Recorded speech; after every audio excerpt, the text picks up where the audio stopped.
ഉദ്യോഗസ്ഥനായി. ആ വിഷയം മാധ്യമങ്ങൾ പോലും മൂടിവെക്കുന്ന സാഹചര്യമാണ് ഉണ്ടായത്.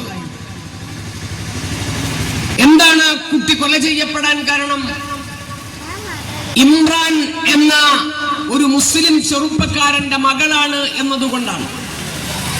ഇമ്രാനെ അന്വേഷിച്ചുകൊണ്ട് പോലീസുകാരെത്തുന്നത് സൈബർ കുറ്റം ആരോപിച്ചുകൊണ്ടാണ്. യഥാർത്ഥത്തിൽ സ്മാർട്ട് ഫോൺ ഉപയോഗിക്കാത്ത ഇമ്രാനെതിരെ സൈബർ കുറ്റം ചുമത്തിക്കൊണ്ട് അദ്ദേഹത്തിന്റെ വീട്ടിലേക്ക് ഇരിച്ചു കയറിയ പോലീസ് സംഘമാണ് അലിസ്ബയെ നിഷ്ഠൂരമായി കൊലപ്പെടുത്തുന്നത്. മുസ്ലിം വിരുദ്ധത രാജ്യത്തിന്റെ ഉള്ളടക്കമായി മാറിക്കൊണ്ടിരിക്കുന്ന സവിശേഷമായ ഒരു രാഷ്ട്രീയ സാഹചര്യത്തിലൂടെയാണ് നാം കടന്നു പോകുന്നത്. മുസ്ലിം സമൂഹത്തിന്റെ നിയമപരവും സാംസ്കാരികപരവും ബൗദ്ധികവുമായ നിലനിൽപ്പിനെ സാധ്യമാകും വിധത്തിലെല്ലാം ചോദ്യം ചെയ്യുക എന്നുള്ളതാണ് RSSന്റെ നിലപാട്. ജർമ്മനിയിലെ ഒരു പോലീസിനെ കുറിച്ച് നമ്മൾ കേട്ടിട്ടുണ്ട്. ഗസറ്റപ്പോ ഗഹൈം സ്റ്റാറ്റ്സി പോലീസ് എന്നായിരുന്നു ആ പോലീസിന്റെ പേര്. ജർമ്മനിയിൽ അഡോൾഫ് ഹിറ്റ്ലറിനു വേണ്ടി നാസി ജർമ്മനിയിൽ പണിയെടുത്ത ആ പോലീസിന്റെ പണി എന്തായിരുന്നു? ആ പോലീസ് ഹിറ്റ്ലറിന്റെ എതിരാളികൾക്കു വേണ്ടി, ഹിറ്റ്ലറിന് അനഭിമതരായവർക്കു വേണ്ടി അവരുടെ രക്തം ദാഹിച്ചുകൊണ്ട് അലഞ്ഞു നടന്നു ജർമ്മനിയുടെ തെരുവുകളിൽ. അതുപോലെ ഇന്ത്യയുടെ തെരുവുകളിൽ മുസ്ലിം രക്തത്തിന് അലഞ്ഞു നടക്കുന്ന പോലീസുകാരുടെ എണ്ണം വർദ്ധിച്ചുകൊണ്ടിരിക്കുകയാണ്. ഇങ്ങനെ മുസ്ലിം വിരുദ്ധത പതഞ്ഞു പൊങ്ങുന്ന ഒരു രാഷ്ട്രീയ കാലാവസ്ഥ പൊതുബോധത്തിന്റെ ചിന്തയെയും ആലോചനയെയും നിർണയിക്കുന്ന വിധത്തിൽ മുസ്ലിം വിരുദ്ധതയെ തിളപ്പിച്ചു നിർത്തുകയാണ് ഭരണകൂടം. അതിന്റെ നേർക്കാഴ്ചകളാണ് നാം കണ്ടുകൊണ്ടിരിക്കുന്നത്. അതിന്റെ ഒടുവിലത്തെ ഉദാഹരണമാണ് വഖഫ് ഭേദഗതി നിയമം. വഖഫ് ഭേദഗതി നിയമം ഇന്ത്യയിൽ ആദ്യമായിട്ടല്ല ഉണ്ടാകുന്നത്. വഖഫുമായി ബന്ധപ്പെട്ട പരിഷ്കരണങ്ങൾ, അതുമായിട്ടുള്ള ഭേദഗതികൾ ഇന്ത്യയിൽ ആദ്യമായിട്ടല്ല നടക്കുന്നത്. 1995 വഖഫ് നിയമമാണ് ഇപ്പോൾ ഭേദഗതിക്ക് വിധേയമാക്കിയിരിക്കുന്നത്. എന്നാൽ വ്യത്യസ്തമായ കാലയളവുകളിൽ കാലോചിതമായ പരിഷ്കരണങ്ങൾ വഖഫിന്റെ കാര്യത്തിൽ ഉണ്ടായിട്ടുണ്ട്. രാജ്യത്തെ മുസ്ലിങ്ങൾ അതിനോട് സർവാത്മന സഹകരിക്കുകയും ചെയ്തിട്ടുണ്ട്. നാളിതുവരെയായി നടന്നിട്ടുള്ള പരിഷ്കരണങ്ങളും ഭേദഗതികളുമെല്ലാം വഖഫിനെ പുഷ്ടിപ്പെടുത്തുവാനുള്ളതാണ് എങ്കിൽ 2025 അവതരിപ്പിച്ചിട്ടുള്ള ഈ വഖഫ് ഭേദഗതി വഖഫ് സ്വത്തുകൾക്ക് മേൽ നഗ്നമായ കയ്യേറ്റം നടത്തുവാൻ വേണ്ടിയുള്ളതാണ്. ഇതിന് മധുരം പുരട്ടിയ പേരൊക്കെയാണ് കേന്ദ്ര സർക്കാർ കൊടുത്തിരിക്കുന്നത്. Unified Waqf management efficiency and development act എന്നാണ് ഈ നിയമത്തിന് പേര് കൊടുത്തിരിക്കുന്നത്, ഈ ഭേദഗതിക്ക് പേര് കൊടുത്തിരിക്കുന്നത്. എന്നാൽ രാജ്യത്തിന്റെ ചരിത്രത്തിൽ കേട്ടുകേൾവിയില്ലാത്ത വിധം സ്വാഭാവികമായും ഭരണകൂടം ഒരു നിയമം കൊണ്ടുവരുമ്പോ അത് ജോയിന്റ് പാർലമെന്റ് സമിതിക്ക് വിടും, JPCക്ക് വിടും. JPCക്ക് വിട്ട് JPC അത് ചർച്ച ചെയ്യും. JPC ചർച്ച ചെയ്തതിന്റെ അടിസ്ഥാനത്തിൽ പ്രതിപക്ഷ പാർട്ടികൾ കൊടുത്ത ഒരു നിർദ്ദേശവും മുന്നോട്ട് വച്ചിട്ടുള്ള ഒരു നിർദ്ദേശവും അംഗീകരിക്കാതെ പാർലമെന്റിൽ തിണ്ണമിടുക്കിൽ ആണ് ഇത് അവതരിപ്പിച്ചിരിക്കുന്നത്, ഇത് നടപ്പിലാക്കിയിരിക്കുന്നത്. ഞാനതിന്റെ വിശദാംശങ്ങളിലേക്ക് പോകുന്നില്ല. ഇപ്പോൾ എന്താണ് ബില്ലിന് സംഭവിച്ചിരിക്കുന്നത് എന്നതിനെ കുറിച്ച് കൃത്യമായ ബോധവും നമുക്ക് ഓരോരുത്തർക്കുമുണ്ട്. രാജ്യത്തിന്റെ പാർലമെന്റിൽ വലിയ തരത്തിലുള്ള എതിർപ്പുണ്ടായി. അത് നമ്മളുടെ രാജ്യത്തിന്റെ ജനാധിപത്യത്തിന് പ്രതീക്ഷ നൽകുന്ന ഒന്നാണ്. വലിയ തോതിലുള്ള പാർലമെന്റിന്റെ ഇരുസഭകളിലും വലിയ തോതിലുള്ള പ്രതിഷേധമുണ്ടായി. പ്രതിഷേധത്തിന് ശേഷം രാജ്യത്തെ പരമോന്നത നീതിപീഠത്തിന് വിവിധ തലങ്ങളിൽ നിന്ന് ലഭിച്ച ഹർജിയുടെ അടിസ്ഥാനത്തിൽ അടുത്ത മെയ് 5 വരെ തൽസ്ഥിതി തുടരുവാനാണ് സുപ്രീം കോടതി പറഞ്ഞിരിക്കുന്നത്. സുപ്രീം കോടതി ജഡ്ജി നടത്തിയിരിക്കുന്ന, ചീഫ് ജസ്റ്റിസ് നടത്തിയിരിക്കുന്ന പ്രസ്താവനകൾക്കെതിരെ അല്ലെങ്കിൽ താൽക്കാലികമായ സ്റ്റേ നടപടിക്കെതിരെ RSSന്റെ ഭാഗത്ത് നിന്ന് വലിയ തോതിലുള്ള ആക്രമണമാണ് ഉണ്ടായിക്കൊണ്ടിരിക്കുന്നത്. ഇവിടെ ഇത് പറയുന്നതിന് മുമ്പ് സൂചിപ്പിക്കുവാനുള്ളത്, മുസ്ലിങ്ങളെ സംബന്ധിച്ചിടത്തോളം അവരുടെ വഖഫ് ഭൂമി എന്ന് പറയുന്നത് മർമ്മപ്രധാനമാണ്. ജനനം മുതൽ മരണം വരെ അവരുമായി ബന്ധപ്പെട്ട് കിടക്കുന്നതാണ്. മാത്രമല്ല, അവർ മരിച്ചു കഴിഞ്ഞാൽ അവരെ ഖബറടക്കുന്നത് വഖഫ് ഭൂമിയിലാണ്. മുസ്ലിം ഉമ്മത്തിന്റെ, മുസ്ലിം കമ്മ്യൂണിറ്റിയുടെ നിലനിൽപ്പിന്റെ അടിത്തറയാണ് വഖഫ് ഭൂമികൾ. ആ വഖഫ് ഭൂമിയെയാണ് ഇപ്പോൾ കയ്യേറ്റത്തിന് വിധേയമാക്കിക്കൊണ്ടിരിക്കുന്നത്. നിയമപരമായ അതിന്റെ എല്ലാ പരിരക്ഷയെയും എടുത്തു കളഞ്ഞുകൊണ്ട്, ഇവിടെ അധ്യക്ഷൻ സൂചിപ്പിച്ചതുപോലെ, ആർക്കും സഹസ്രാബ്ദങ്ങളായി മുസ്ലിങ്ങൾ ഉപയോഗിച്ചു പോരുന്ന വഖഫ് ഭൂമിക്കെതിരെ ആർക്കും അവകാശവാദം ഉന്നയിക്കാം എന്നുള്ള തരത്തിലേക്ക് വഖഫ് ഭൂമിയെ കൊണ്ടെത്തിച്ചു എന്നുള്ളതാണ് ഭരണകൂടം ഇപ്പോൾ ചെയ്തിരിക്കുന്ന വഖഫ് ഭേദഗതി നിയമത്തിന്റെ ആകത്തുക എന്ന് പറയുന്നത്. ഈ രാജ്യത്തെ മുസ്ലിങ്ങളെ സംബന്ധിച്ചിടത്തോളം അവരുടെ വഖഫ് ഭൂമിക്കെതിരെ വ്യാപകമായ നുണപ്രചാരണങ്ങൾ നടത്തിക്കൊണ്ടിരിക്കുകയാണ്. വഖഫിന്റെ പേരിൽ വ്യാപകമായി മുസ്ലിങ്ങൾ കയ്യേറ്റം നടത്തി എന്നാണ് പറയുന്നത്. എന്താണ് വഖഫ്? വഖഫ് എന്താണ് പ്രതിനിധാനം ചെയ്യുന്നത് എന്നൊന്നും അറിയാത്ത ആളുകളാണ് അത്തരം പ്രചാരണങ്ങൾ നടത്തിക്കൊണ്ടിരിക്കുന്നത്. മാത്രമല്ല, RSS ബോധപൂർവം ചില പ്രചാരണങ്ങളുമായി രംഗത്ത് വന്നുകൊണ്ടിരിക്കുകയാണ്. ഇങ്ങനെ വഖഫ് എന്ന് പറയുന്നത് മുസ്ലിങ്ങളെ സംബന്ധിച്ചിടത്തോളം ഒഴിച്ചുകൂട്ടാൻ പറ്റാത്തതാണ്. എന്നാൽ പുതിയ വഖഫ് ഭേദഗതി ഗുരുതരമായ ഒരുപാട് പ്രശ്നങ്ങൾ ഉണ്ടാക്കുന്നുണ്ട്. ഈ വഖഫ് ബോർഡ് എന്ന് പറയുമ്പോൾ അത് മുസ്ലിങ്ങളുടേതല്ല, അത് സർക്കാർ സംവിധാനമാണ്. അത് വഖഫ് ബോർഡാകട്ടെ, വഖഫ് സെൻട്രൽ കൗൺസിൽ ആവട്ടെ, ഇതെല്ലാം ഗവൺമെന്റ് നിയന്ത്രിക്കുന്ന സ്ഥാപനം. വഖഫ് ഭൂമികളെ നാളിതുവരെയായി മുസ്ലിങ്ങൾ കൈകാര്യം ചെയ്യുമ്പോൾ തന്നെ അതിന്റെ നല്ല നടത്തിപ്പിന്, അത് സുഖകരമായത് മുന്നോട്ട് പോകുന്നതിന് വേണ്ടിയുള്ള ഈ സംവിധാനങ്ങളാണ് ഈ വഖഫ് ബോർഡും വഖഫ് സെൻട്രൽ കൗൺസിൽ എന്നൊക്കെ പറയുന്നത്. ഇത് മുസ്ലിങ്ങൾക്ക് മാത്രമല്ല, ഇന്ത്യ മഹാരാജ്യത്ത് എല്ലാ മതവിഭാഗങ്ങൾക്കും അവരുടെ എൻഡോമെന്റ് പ്രോപ്പർട്ടികൾ സംരക്ഷിക്കുവാനുള്ള സംവിധാനങ്ങളുണ്ട്. ഈ വഖഫ് ഭേദഗതി ഈ രാജ്യത്ത് നടപ്പിലായാൽ ഉണ്ടാകുന്ന ഗുരുതരമായ ഒരുപാട് പ്രത്യാഘാതങ്ങളുണ്ട്.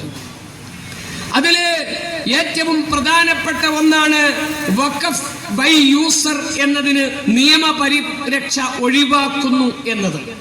എന്ന് പറഞ്ഞാൽ, ഇവിടെ സഹസ്രാബ്ദങ്ങളായി വഖഫായി ഉപയോഗിച്ചു പോരുന്ന ആരാധനാലയങ്ങൾ, മറ്റു സംവിധാനങ്ങൾ, മുസ്ലിങ്ങളെ സംബന്ധിച്ചിടത്തോളം മുസ്ലിങ്ങളിൽ നിന്ന് തന്നെ കുറെ ആളുകൾ വിചാരിക്കുന്നത് ഈ വഖഫ് എന്ന് പറഞ്ഞാല് അത് എൻ്റെ നാട്ടിൽ നിൽക്കുന്ന 20 സെന്റ് സ്ഥലത്തുള്ള സെറാംബിയാണ്, നിസ്കാര പള്ളിയാണ് എന്നാണ്. യഥാർത്ഥത്തിൽ ഇന്ത്യയിലെ മുസ്ലിങ്ങളുമായി ബന്ധപ്പെട്ട് വഖഫ് എന്ന് പറയുന്നത് ഇന്ത്യയിൽ മാത്രം നിലനിൽക്കുന്ന ഒന്നല്ല. ലോകത്തെവിടെയെല്ലാം മുസ്ലിങ്ങളുണ്ടോ അവിടെയെല്ലാം അവർക്ക് എൻഡോമെന്റ് പ്രോപ്പർട്ടികളുണ്ട്. ആ പ്രോപ്പർട്ടികളുടെ പേരാണ് വഖഫ് എന്ന് പറയുന്നത്. മുസ്ലിങ്ങളുടെ വിദ്യാലയങ്ങൾ, അവരുടെ ആശുപത്രികൾ, അവരുമായി ബന്ധപ്പെട്ട മസ്ജിദുകൾ, അവരുമായി ബന്ധപ്പെട്ട ഖബർസ്ഥാനുകൾ, ഇതെല്ലാം വഖഫ് ഭൂമികളാണ്. ഈ വഖഫ് ഭൂമികളെ ഞാൻ സൂചിപ്പിച്ചല്ലോ, വഖഫ് ബൈ യൂസർ എന്ന് പറഞ്ഞാൽ അതിന് ഒരുപക്ഷെ എല്ലാ ആരാധനാലയങ്ങൾക്കും അതിന്റെ രേഖാപരമായ ഉള്ളടക്കമുണ്ടാകണമെന്നില്ല. വഖഫ് എന്നുള്ളത് വാമൊഴിയായിട്ട് കൊടുക്കുന്നതാണ്. നിലവിലെ നിയമമനുസരിച്ച് അഥവാ ഈ ഭേദഗതി നടപ്പിലാക്കുന്നതിന് മുമ്പുള്ള നിയമത്തിന്റെ അടിസ്ഥാനത്തിൽ വഖഫ് ബൈ യൂസർ എന്നതിന് നിയമപരമായ പരിരക്ഷയുണ്ടായിരുന്നു. രേഖയുടെ ആവശ്യമുണ്ടായിരുന്നില്ല. അതിന്റെ ഉപയോഗത്തിന്റെ കാലപ്പഴക്കവും ഉപയോഗത്തിന്റെ മറ്റു ഘടകങ്ങളെല്ലാം പരിഗണിച്ചുകൊണ്ട് അത് വഖഫ് സ്വത്തായി എൻഡോമെന്റ് പ്രോപ്പർട്ടിയായിട്ട് അത് കൈകാര്യം ചെയ്തിരുന്നു. എന്ന് പറഞ്ഞാൽ രേഖയുടെ അഭാവത്തിലും അത് വഖഫ് ഭൂമിയായി നിലകൊണ്ടു. എന്നാൽ പുതിയ ഭേദഗതിയുടെ അടിസ്ഥാനത്തിൽ ഇങ്ങനെയുള്ള വഖഫ് ബൈ യൂസർ എന്നതിന് പരിരക്ഷ ഒഴിവാക്കുന്നു എന്ന് പറഞ്ഞാൽ അതിനെതിരെ ആർക്കും അവകാശവാദം ഉന്നയിക്കാം. അത് വഖഫ് അല്ലാതെ ആയിത്തീരുന്ന ഒരു അപകടകരമായ സവിശേഷത ഈ ബില്ലിൽ അടങ്ങിയിരിക്കുന്നു എന്നുള്ളത് ഗുരുതരമായ കാര്യമാണ്. കാരണം ഇവിടെ മുസ്ലിങ്ങളെ സംബന്ധിച്ചിടത്തോളം മുസ്ലിങ്ങൾ എന്ന് പറയുന്നത് എവിടെ നിന്നും വന്ന് കൂടിയവരല്ല. ആധാരവും രാജ്യത്ത് നിയമമാകുന്നതിന്റെ എത്രയോ മുമ്പ് ഈ രാജ്യത്ത് ജീവിച്ചു കൊണ്ടിരിക്കുന്നവരാണ്. അവരുടെ ആരാധനാലയങ്ങൾക്കെതിരെ വഖഫ് ഭൂമികൾക്കെതിരെ നഗ്നമായ കയ്യേറ്റം ഇതിന്റെ ബലത്തിൽ രാജ്യത്ത് നടക്കാനിരിക്കുകയാണ്. വഖഫിനെ ലിമിറ്റേഷൻ ആക്ടിന്റെ പരിധിയിൽ കൊണ്ടുവരുന്നു എന്നുള്ളത് വലിയ പ്രതിസന്ധി ഉണ്ടാക്കുന്ന ഒരു കാര്യമാണ്. എന്ന് പറഞ്ഞാൽ വഖഫ് ഭൂമിയുമായി ബന്ധപ്പെട്ട് നിശ്ചിത കാലാവധി കഴിഞ്ഞാൽ പരാതിക്കാരന് കോടതിയെ സമീപിക്കാൻ അർഹതയില്ല എന്ന നിയമം ഈ ഭേദഗതിയിലുണ്ട്. ഇത് രണ്ടും പറയുമ്പോൾ മറ്റൊരു കാര്യം കൂടി സൂചിപ്പിക്കാനുണ്ട്. വഖഫ് ബൈ യൂസർ എന്ന് പറഞ്ഞാല് അത് ഈ ഒരു നിയമപരിരക്ഷ എടുത്തു കളഞ്ഞത് മുസ്ലിങ്ങളുടെ എൻഡോമെന്റ് പ്രോപ്പർട്ടികൾക്ക് മാത്രമാണ്. മുസ്ലിങ്ങളുടെ എൻഡോമെന്റ് പ്രോപ്പർട്ടികൾക്ക് മാത്രമാണ് ഈ ബൈ യൂസർ വഖഫ് ബൈ യൂസർ എന്നുള്ളത് എടുത്തു കളഞ്ഞത്. അമ്പലത്തിനത് ബാധകമല്ല, ക്രിസ്ത്യൻ ചർച്ചിനത് ബാധകമല്ല, ഗുരുദ്വാരക്കത് ബാധകമല്ല, ജൈനരുടെ ആരാധനാലയങ്ങൾക്ക് അത് ബാധകമല്ല. അത് മുസ്ലിങ്ങൾക്ക് മാത്രം ബാധകമാണ്. ഇപ്പൊ ഇത് പറയുമ്പോ കുറെ ആളുകൾ വിചാരിക്കും അങ്ങനെ രേഖ ശരിയല്ല. എൻഡോമെന്റ് പ്രോപ്പർട്ടികൾ ഇതിന് പലതിനും രേഖാപരമായ പിൻബലമുണ്ടാവണം എന്നില്ല. കാലപ്പഴക്കമാണ് അതിനെ എൻഡോമെന്റ് പ്രോപ്പർട്ടിയായി നിശ്ചയിക്കുന്നത്, മറ്റു സ്വഭാവങ്ങളാണ്. എന്നാൽ മുസ്ലിങ്ങളുടെ എൻഡോമെന്റ് പ്രോപ്പർട്ടിയുമായി ബന്ധപ്പെട്ട് ഗുരുതരമായ ഒരു നിയമം അടിച്ചേൽപ്പിക്കുവാൻ പോകുന്നു എന്ന പോലെ തന്നെയാണ് ഞാൻ ഈ സൂചിപ്പിച്ച വഖഫ് ലിമിറ്റേഷൻ ആക്ടിന്റെയും കാര്യം. അത് അമ്പലത്തിന് ബാധകമല്ല, അത് ചർച്ചിന് ബാധകമല്ല, അത് ഗുരുദ്വാരക്ക് ബാധകമല്ല. മൂന്നാമതായി വഖഫ് ദാതാവിന്റെ മേൽ വാക്കിഫിന്റെ മേൽ വിശ്വാസ പരിശോധന ഏർപ്പെടുത്തുന്നു എന്നുള്ളതാണ്. ഇന്ത്യ രാജ്യത്തെ ഭരണഘടനയുടെ അടിസ്ഥാനത്തിൽ എൻ്റെ പ്രോപ്പർട്ടി ഞാൻ എന്താണോ വിചാരിക്കുന്നത് അതിനനുസരിച്ച് കൈകാര്യം ചെയ്യാം. അതാണ് നാളിതുവരെ ആയിട്ടുള്ള നിയമം. എന്നാൽ പുതിയ ഭേദഗതി പറയുന്നത് ഒരു ഇസ്ലാമായിട്ട് ഒരാൾ ജീവിതം ആരംഭിച്ചാൽ അല്ലെങ്കിൽ മറ്റുള്ള ഒരു മതസ്ഥന് ഇവിടെ വഖഫ് ചെയ്യാൻ അനുമതിയില്ല. ഇത് നിലവിലെ നിയമത്തിനെതിരാണ്. മാത്രമല്ല, ഇനി ഒരാള് മുസ്ലിം ആവുകയാണ് എന്ന് വിചാരിക്കുക, മുസ്ലിം ആയാൽ തന്നെ അയാൾക്ക് വഖഫ് ചെയ്യണമെങ്കിൽ എന്ന് പറഞ്ഞാൽ മറ്റൊരു മതത്തിൽ ഇസ്ലാമിലേക്ക് കടന്നു വന്നാൽ തന്നെ അയാൾക്ക് വഖഫ് ചെയ്യണമെങ്കിൽ 5 വർഷം അയാൾ പ്രാക്ടീസ് മുസ്ലിം ആകണം എന്നാണ് പറയുന്നത്. ഇതെന്ത് വിചിത്രമായ നിയമമാണ്! ഒരാൾ ഇസ്ലാമിലേക്ക് കടന്നു വന്നാൽ അയാൾ പ്രാക്ടീസ് ചെയ്യുന്ന മുസ്ലിമാണോ, മതാനുഷ്ഠാനങ്ങൾ അംഗീകരിച്ച് ജീവിക്കുന്ന മുസ്ലിമാണോ എന്ന് പരിശോധിക്കേണ്ടത് ഏത് അതോറിറ്റിയാണ്? ഇങ്ങനെ അടിമുടി ദുരൂഹമായ യാതൊരു നിയമത്തിന്റെ പിൻഫലവുമില്ലാത്ത കരിനിയമമാണ് ഈ നിയമത്തിൽ ഉടനീളം ഉള്ളത്. അതുപോലെ തന്നെ ഇതിൽ നിലകൊള്ളുന്ന മറ്റൊരു ഗുരുതരമായ വശമാണ് വഖഫ് ബോർഡിലും കൗൺസിലിലും അമുസ്ലിങ്ങളുടെ പങ്കാളിത്തം കൊണ്ടുവരുന്നു എന്നുള്ളതാണ്. ഇത് വളരെ ഗുരുതരമായ പ്രത്യാഘാതമുണ്ടാക്കുന്ന ഒന്നാണ്. ഇത് പലപ്പോഴും ഭൂരിഭാഗവും സർക്കാർ നോമികണ്ണികളായിരിക്കും ഇങ്ങനെ വരിക എന്ന് പറയുന്നത് രാജ്യത്തിൻ്റെ 2 നൂറ്റാണ്ടായി തുടർന്നു പോരുന്ന മതേതര സ്വഭാവത്തിനെതിരാണ്. കാരണം മതപരമായ കാര്യങ്ങളിൽ സർക്കാർ ഭരണകൂടം ഇടപെടുകയില്ല എന്നുള്ളതാണ് രാജ്യത്തിൻ്റെ നയം. എന്നാൽ അതിനെ തിരുത്തുവാൻ ശ്രമിച്ചുകൊണ്ടിരിക്കുകയാണ്. ഇവിടെ ഞാൻ സൂചിപ്പിച്ചല്ലോ, എൻഡോമെന്റ് പ്രോപ്പർട്ടികൾ എല്ലാ വിഭാഗത്തിനുമുണ്ട്. ഹിന്ദുക്കൾക്കുണ്ട്, ക്രിസ്ത്യാനികൾക്കുണ്ട്, ജൈനർക്കുണ്ട്, മതസ്ഥർക്കുണ്ട്, എല്ലാ വിഭാഗത്തിനുമുണ്ട്. അവർക്കെല്ലാം പ്രോപ്പർട്ടികളുണ്ട്. എന്നാൽ അവരുടെ പ്രോപ്പർട്ടിയിലൊന്നും ഇത്തരം കാര്യങ്ങൾ ഒന്നും ബാധകമല്ല. ഇവിടെയുള്ള ഹിന്ദു അമ്പലങ്ങൾ, ക്ഷേത്രങ്ങൾ സംരക്ഷിക്കാനുള്ള, അത് പരിപോഷിപ്പിക്കാനുള്ള ദേവസ്വം ബോർഡിൽ മുസ്ലിങ്ങളെയും കൂടി ഉൾപ്പെടുത്തണം എന്ന് പറയുന്നത് എന്തുമാത്രം വിരോധാഭാസമാണ്. എന്നാൽ ഇവിടുത്തെ ക്രിസ്ത്യാനികളുടെ അവരുടെ എൻഡോമെന്റ് പ്രോപ്പർട്ടിയുടെ ബോർഡുകളിൽ മറ്റുള്ള മതസ്ഥരെ ഉൾപ്പെടുത്തണം എന്ന് പറയുന്നത് എത്രമാത്രം വിരോധാഭാസമാണ്. അതെല്ലാം മാറ്റി നിർത്തി അങ്ങനെയല്ല, വഖഫ് ബോർഡിൽ അമുസ്ലിങ്ങളെ കൊണ്ടുവരണം എന്ന് പറയുന്നു. ഇതൊക്കെയാണ് കഴിഞ്ഞ ദിവസം കോടതി നിശിതമായ ചോദ്യങ്ങൾ ചോദിച്ചത്. ഇതിനെതിരെയൊക്കെയാണ് ഞാൻ ആ ഭാഗത്തേക്ക് കടന്നു വരാം. അതിനു മുമ്പ് നമ്മൾ മനസ്സിലാക്കേണ്ട ഒരു കാര്യം, ഈ വഖഫുമായി ബന്ധപ്പെട്ട് എന്തെങ്കിലും തർക്കം രൂപപ്പെട്ടാൽ അത് പരിഹരിക്കാനുള്ള അവകാശം കളക്ടർക്ക് പതിച്ചു കൊടുക്കുകയാണ്. പുതിയ നിയമ ഭേദഗതിയുടെ അടിസ്ഥാനത്തിൽ വഖഫ് ട്രൈബ്യൂണലും വഖഫ് ബോർഡും വഖഫ് കൗൺസിലുമെല്ലാം അതിൻ്റെ എല്ലാം ചിറകരിഞ്ഞിരിക്കുകയാണ്. അതിനൊന്നും യാതൊരു അധികാരവുമില്ല. പിന്നെ വഖഫുമായി ബന്ധപ്പെട്ട എന്തെങ്കിലും തർക്കം വന്നാൽ അത് പരിഹരിക്കേണ്ടത് ജില്ലാ കലക്ടറാണെന്ന് വരുമ്പോൾ ഈ ജില്ലാ കലക്ടർമാർ പരിഹരിച്ചാൽ എങ്ങനെയുണ്ടാകും എന്നുള്ളതിൻ്റെ ഒന്നാം തരം ഉദാഹരണമാണ് ബാബരിയും സമ്പൽ മസ്ജിദുമെല്ലാം. ഇതിൻ്റെ അധികാരം കളക്ടർമാർക്ക് പതിച്ചു കൊടുക്കുകയാണ്. ഏത് കളക്ടർമാർക്ക്? RSS കളക്ടർമാർ ഒന്നിച്ച് വാട്സപ്പ് ഉണ്ടാക്കുന്ന സ്ഥിതിവിശേഷം നമ്മളുടെ കേരളത്തിൽ പോലും നിലനിൽക്കുന്ന ഒരു രാഷ്ട്രീയ ചുറ്റുപാട്. ഇതെല്ലാം ഗുരുതരമായ പ്രത്യാഘാതങ്ങളാണ് രാജ്യത്ത് ഉണ്ടാക്കാൻ പോകുന്നത്. പിന്നെ RSS ഇതിനു വേണ്ടി വ്യാപകമായി പ്രചരിപ്പിക്കുന്ന ഒരു നുണയാണ്, പ്രതിരോധ വകുപ്പും റെയിൽവേയും കഴിഞ്ഞാൽ 38 ലക്ഷം ഏക്കർ ഭൂമി മുസ്ലിങ്ങളുടേതായിട്ട് വഖഫ് സ്വത്തായിട്ടുണ്ട് എന്നാണ് പറയുന്നത്. RSS പ്രചരിപ്പിക്കുന്നതാണ്. ചില ആളുകൾ ആ പ്രചരണം ശരിയാണ് എന്ന് വിചാരിക്കുന്നുണ്ട്. എന്ന് പറഞ്ഞാൽ ഇന്ത്യൻ റെയിൽവേയും അതുപോലെ പ്രതിരോധ വകുപ്പും കഴിഞ്ഞാൽ പിന്നെ ഏറ്റവും കൂടുതൽ സർക്കാരിൻ്റെ ഈ 2 ഭൂമിയും കഴിഞ്ഞാൽ പിന്നെ ഏറ്റവും കൂടുതൽ ഭൂമിയുള്ളത് വഖഫ് സ്വത്തിനാണ് എന്ന് വ്യാപകമായ കള്ളപ്രചാരണം രാജ്യത്ത് നടന്നുകൊണ്ടിരിക്കുന്നു.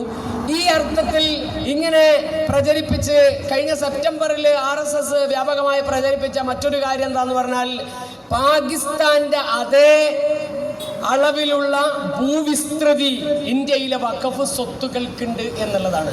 RSSന്റെ ഒരു നയം തന്നെ വ്യാപകമായി കള്ളപ്രചാരണം നടത്തുക എന്നുള്ളതാണ്. എന്നാൽ കഴിഞ്ഞ ഈ വഖഫ് ഭേദഗതി നിയമം രാജ്യത്ത് നടപ്പിലാക്കിയതിന് ശേഷം തന്നെ RSSന്റെ മുഖപത്രമായ ഓർഗനൈസർ വിശേഷിപ്പിച്ചു, അവരൊരു ലേഖനം എഴുതി. എന്താണ് ലേഖനത്തിന്റെ ഉള്ളടക്കം? വഖഫിനേക്കാളും സ്വത്തുള്ളത് കത്തോലിക് ചർച്ചിനാണ്. രാജ്യത്തെ മൊത്തം ഭൂവിസ്തൃതിയുടെ 21% അവരാണ് കയ്യിൽ വെക്കുന്നത് എന്നാണ് പറഞ്ഞുകൊണ്ടിരിക്കുന്നത്. ഞാൻ ആ ഭാഗത്തേക്ക് ദീർഘമായി കടക്കുന്നില്ല. ഇന്ത്യയിലെ RSS 3 മുഖ്യ ശത്രുക്കളെയാണ് അവർ പ്രഖ്യാപിച്ചിരിക്കുന്നത്. അത് അവരുടെ ഒരു പ്രഖ്യാപിത നയമാണ്. എവിടെയെങ്കിലും ഏതെങ്കിലും ഒരാൾ പ്രസംഗിച്ചതല്ല. അവരുടെ വിചാരധാരയിൽ കൃത്യമായി പേരെടുത്തു പറഞ്ഞിട്ടുണ്ട്. 1 മുസ്ലിങ്ങൾ, 2 ക്രിസ്ത്യാനികൾ, 3 കമ്മ്യൂണിസ്റ്റുകൾ. വഖഫ് ഭേദഗതി രാജ്യത്ത് നടപ്പിലാക്കിയപ്പോൾ പിന്തുണയുമായി ചില ക്രിസ്തീയ സഭകൾ മുന്നോട്ട് വരികയുണ്ടായി. പക്ഷേ ഇപ്പോൾ ഏറ്റവും ഒടുവിൽ നമ്മൾ നോക്കൂ, വഖഫ് ഭേദഗതി നിയമം നടപ്പിലാക്കിയാൽ മുനമ്പം പ്രശ്നം പരിഹരിക്കപ്പെടും എന്നായിരുന്നു RSS വ്യാപകമായി പ്രചരിപ്പിച്ചത്. കഴിഞ്ഞ ദിവസം നിയമ വകുപ്പ് മന്ത്രി തന്നെ കിരൺ റിജ്ജു തന്നെ അങ്ങനെ ഇതുകൊണ്ട് മാത്രം മുനമ്പം പ്രശ്നം പരിഹരിക്കാൻ കഴിയില്ല എന്ന് പറഞ്ഞിരിക്കുകയാണ്. മുനമ്പവുമായി ബന്ധപ്പെട്ടൊക്കെ ഒരുപാട് കാര്യങ്ങൾ ഇവിടെ സൂചിപ്പിക്കാനുണ്ട്. അപ്പോ ഈ അർത്ഥത്തിൽ ഗുരുതരമായ പ്രത്യാഘാതങ്ങൾ ഉണ്ടാക്കുന്ന ഒരു നിയമം ഇത് ഇനി നമുക്ക് നോക്കാം. ഇവിടെ ഇത് ഭരണഘടനാ വിരുദ്ധമാണ് എന്ന് എന്തുകൊണ്ടാണ് രാജ്യത്തെ ജനങ്ങൾ പറഞ്ഞുകൊണ്ടിരിക്കുന്നത്, രാജ്യത്തെ മതേതര വിശ്വാസികൾ പറഞ്ഞുകൊണ്ടിരിക്കുന്നത്? ഇത് എല്ലാ മതങ്ങളും നിയമത്തിന്റെ മുന്നിൽ തുല്യരാണ് എന്നുള്ളതാണ് രാജ്യത്തിന്റെ ഭരണഘടനയുടെ തീരുമാനം. മതപരമായി ഒരു വിവേചനവും രാജ്യത്തെ ഒരു പൗരനും അനുഭവിക്കേണ്ടി വരില്ല എന്നുള്ളതാണ് രാജ്യത്തിന്റെ നിലപാട്. ഭരണഘടനാപരമായി ഭരണഘടനയ്ക്ക് മുന്നിൽ എല്ലാവരും തുല്യരാണ്. മുസ്ലിമാണ് എന്നതിൻ്റെ പേരിൽ, ക്രിസ്ത്യാനിയാണ് എന്നതിൻ്റെ പേരിൽ, ഹിന്ദുവാണ് എന്നതിൻ്റെ പേരിൽ എന്തെങ്കിലും ഒരു ആനുകൂല്യങ്ങൾ ഒരു വ്യക്തിക്ക് തടയപ്പെടാൻ പാടില്ല എന്ന് കൃത്യമായി രാജ്യത്തിൻ്റെ ഭരണഘടന ഉദ്ഘോഷിക്കുന്നു. അതോടൊപ്പം തന്നെ അതിൻ്റെ പേരിൽ മതം ഇന്നതായി എന്നതിൻ്റെ പേരിൽ പ്രത്യേകമായ ആനുകൂല്യങ്ങളും ഇല്ല എന്ന് ഭരണഘടന രാജ്യത്തിൻ്റെ നിയമവൃത്തത്തോട്, രാജ്യത്തെ സംവിധാനത്തോട് അനുശാസിക്കുന്നു. 144 വകുപ്പിന്റെ നഗ്നമായ ലംഘനമാണിത്, മതപരമായ വിവേചനം എന്ന് പറയുന്നത്. അതുകൊണ്ട് തന്നെ ഈ നിയമ ഭേദഗതി ഭരണഘടനാ വിരുദ്ധമാണ്. 144 വകുപ്പിന്റെ നഗ്നമായ ലംഘനമാണ്. 14 വകുപ്പിന്റെ നഗ്നമായ ലംഘനമാണ്. ഈ നിയമപ്രകാരം ഒരു മുസ്ലിമിന്